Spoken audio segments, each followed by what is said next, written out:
Some people experience a persistent, pervasive terror that follows them around like a shadow. It is the kind of fear that is carried down through generations, possibly from parents or even further back in time, like a shadow that is difficult to dispel.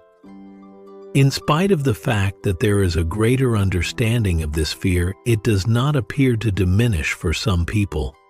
There is a constant presence of anxiousness, which makes it difficult to achieve tranquility. In a split second, there might not be an issue. Yet, since anxiety always occupies one's thoughts, it is impossible to ignore the phenomenon. The reality that many individuals have to deal with is the overwhelming weight of fear and worry, which may have its origins in previous experiences, the history of the family, or even patterns that have been passed down through generations. It is obvious that the difficulty lies in these circumstances. It is not always possible to get rid of the dread that is there within you. The thing that you can do, on the other hand, is to prevent it from taking control of your ideas and consciousness. If you identify with fear, it will eventually make its way into your conscious mind and start to take control of your thoughts. Consequently, this results in a never-ending loop in which the feeling of anxiety feeds into thoughts of fear, which in turn makes the feeling even more intense. It is a vicious cycle in which the more scary thoughts you allow yourself to entertain, the more fearful you get, and the cycle continues to repeat itself. It is essential to shift the focus away from the fear itself and instead concentrate on merely experiencing the emotion in order to break this cycle. It is, without a doubt, difficult. It is possible that it will seem intense, but it will not kill you.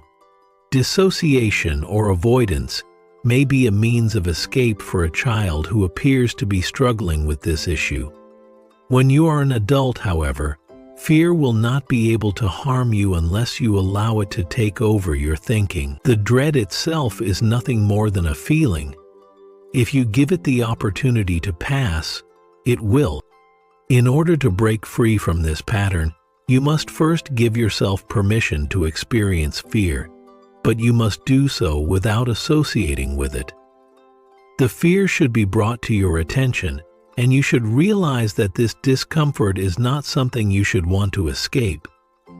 This practice of feeling and watching without passing judgment can, over time, assist in shedding the old emotion that has been holding you back. A procedure that involves changing the dread into something that can be held without being overpowered by it is called transformation. The path out is via complete acceptance of the fear, accepting it in its current state. This is not an easy task, but it is the only route out. There is a possibility that you would like to get rid of it, but the key to freedom is to accept everything exactly as it is. It is possible that this will become the central focus of your spiritual practice if your fear is extreme. It is possible that it will be your most valuable instructor. There are times in life when a single overpowering cause of misery colors everything.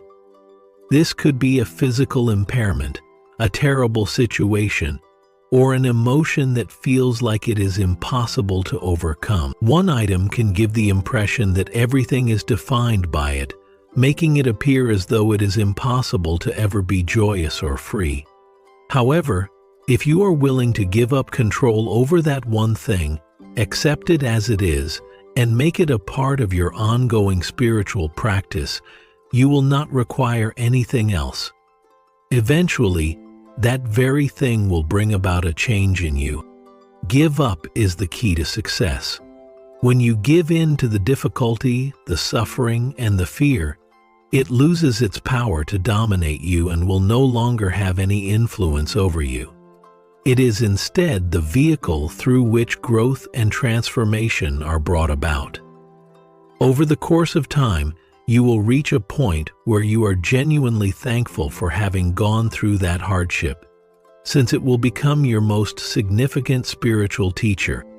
Epictetus, a philosopher, once gave the following advice: "It is not the circumstance that causes you to be unhappy. Rather, it is the thought that causes you to be unhappy." If my recollection serves me correctly, Epictetus was a man who was a slave in the past and was unable to walk properly. Despite all of these difficulties, he was able to gain insight from his struggles. It was precisely his infirmity and the challenges he faced that served as the impetus for his spiritual development. When we are confronted with the most challenging circumstances, whether they be physical, emotional, or situational, we frequently discover the possibility for personal growth and development. One of the most potent spiritual practices is the acceptance of things that appear to be unacceptable. For instance, consider the case of Stephen Hawking. Although we do not know the entire extent of his spiritual enlightenment, we do know that he embraced the unacceptable. This is something that we are aware of. In addition, miracles took place as a result of such acceptance. On the contrary, he managed to survive. His existence, in spite of the incomprehensible challenges he faced, turned out to be fruitful in significant ways. It is the acceptance of what appears to be intolerable that opens the door to grace. Despite the fact that it is a challenging procedure for many people, it is a force that can transform. The change will not be a simple or quick process for people who are having to deal with tremendous fear or pain. It is a time-consuming process. To do this, it is necessary to persevere through the suffering, to sit with it, and to repeatedly give into it. However, the journey itself, which is your meditation, becomes the instrument enabling change. It is not necessary for you to hunt for something else to heal you. You can find it within yourself. Your anguish and your anxiety are plenty. Maintain your patience, and you will finally be able to observe the shift. The transformation of something that is mediocre into something that is of high quality is the alchemy of suffering. The ancient alchemists endeavored to convert elemental metals into precious metals, specifically gold. When viewed from a spiritual perspective, however, alchemy is the process of transforming sorrow into consciousness. In addition, this transformation can only take place when we allow ourselves to be overcome by the agony itself.